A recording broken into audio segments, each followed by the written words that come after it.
Welcome to this episode of Safety Brainiacs. How many of you would like to get 80% of your risk management results using 20% of your effort? That's what we're talking about today. So one of the key foundational pieces to your safety management system that we've talked about before is your critical task list. And today we're going to talk a little bit more about that.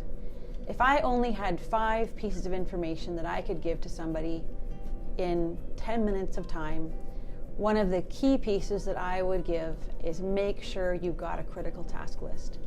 So in most organizations, 20% of what you do gives rise to 80% of your credible risk. If you don't have a critical task list, meaning you haven't really taken a high level view of the tasks that you do and analyze them and prioritize them from a matter of risk management, in the absence of that, you end up wasting a lot of time and effort.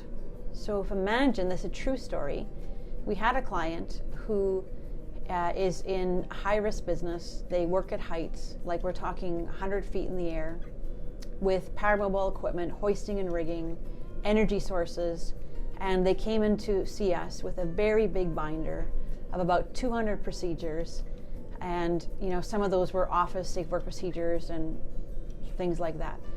Not to say that office procedures aren't important, but when you have guys and gals out doing high-risk work, they really need to be focused on learning the procedures for that high-risk work, not leaking their energy, learning the tasks that really aren't as important when it comes to their health and safety.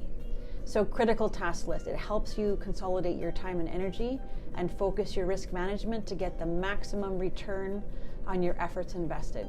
So what you're going to do is you're going to do an analysis of your workplace. It should not be done with just one person. It should be done at least with your committee or representatives of the workplace, because they understand the work best, and collective intelligence is always more intelligent than one.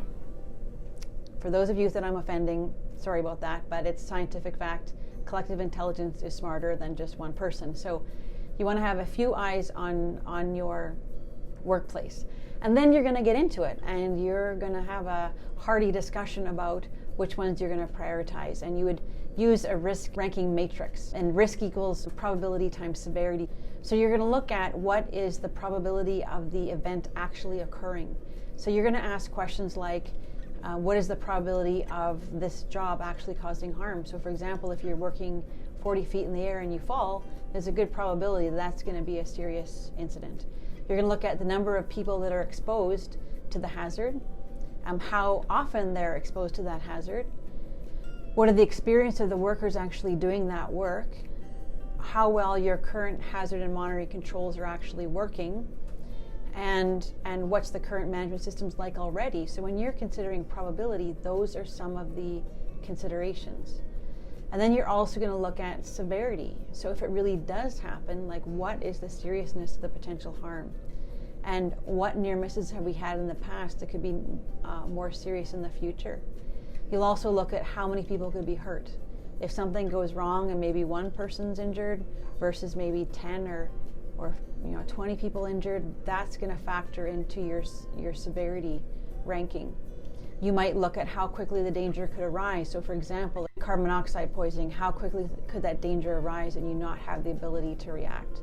And also when it comes to severity, you want to look at what additional hazards could be created by injuries and emergencies. For example, we had the example of carbon monoxide poisoning. Let's say, what are the additional hazards that could arise? Well, rescuers trying to come in and help people who are having altered level of consciousness, right? Then they could be exposed to the hazard as well. So that's what we're talking about.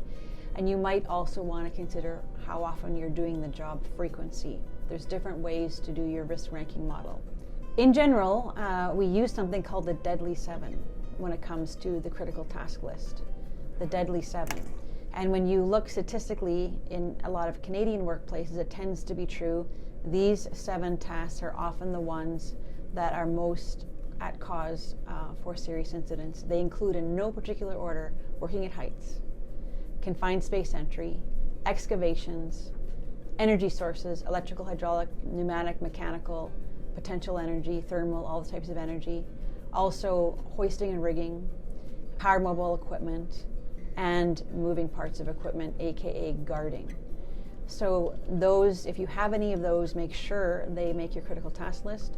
And of course, every workplace is different. Some of you might have some working alone should be on your critical task list. Some of you might be violence and harassment if you're working in the public sector. Some of you might be hazardous materials. I always love talking about how you can get 80% of your work accomplished using 20% of your effort. That's identifying a critical task list. So that concludes this episode of Safety Brainiacs. And remember, a Brainiac is an extremely intelligent person. Go make good safety choices so that everyone goes home safe at the end of the day and the business that you're involved in remains viable and prosperous.